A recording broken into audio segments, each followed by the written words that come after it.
జగన్ నవ్వుతాడు అన్నట్టుగా శివన్ నవ్వుతాడు అలా కొన్ని మొఖాలు ఉంటాయి, ఏడుపుకుంట మొఖాలు. అవి పెళ్లికి వెళ్ళినా ఎడతానే ఉంచి, శుభకార్యాలకు వెళ్ళినా ఎడతానే ఉంటే, ఎక్కడికి వెళ్ళినా ఎడతానే ఉంటాయి. జగన్ అన్న మొఖం నవ్వుతూ ఉంటది, ఎప్పుడు నవ్వుతూ ఉంటది, పీస్ఫుల్ గా ప్రశాంతంగా ఉండదు. ఆయన మొఖం నవ్వు మొఖం, కలరైన మొఖం, అందమైన ముఖం. అది ఆయన ఎక్కడికి వెళ్ళినా కానీ అంతే అందంగా ఉంటాడు.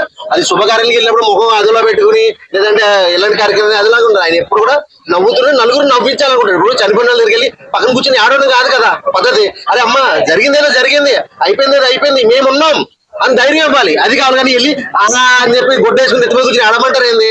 అది కొంతమంది చేస్తారు. ఇప్పుడు కొన్ని వీడియోల్లో మనం పవన్ కళ్యాణ్ గారు కూడా ఒకరు చనిపోతే అక్కడికి వెళ్ళి పక్కన వాళ్ళతో ముచ్చట్లు పెట్టి నవ్వుతూ ఉన్నారు. అవి ట్రోల్ చేస్తారు. ఇప్పుడు ఈయన అన్నారని చెప్పి ఆ విధంగా అవి ట్రోల్ చేస్తారు. జరుగుతూ ఉంటాయి. అయినా మనం వెళ్ళి ఇప్పుడు ఎవరికైనా ఏదైనా అన్యాయం జరిగితే అక్కడికి వెళ్ళి వాళ్ళు ఓదార్చాలే కానీ వాళ్ళ పక్కన కూర్చొని మనం ఆడకూడదు కదా కాదనమాట. సో జగన్ గారు ఫేస్ కట్టే అది నవ్వుతూనే ఉంటుంది. ఆయన నవ్వు ముఖమే. సో అది ఆయన ఫేస్ కట్ట ఆయన ప్రజల్లో ఉన్న అభిమానం. మాకు ఆయన ఎలా ఉన్నా కూడా మనకు నచ్చింది అది.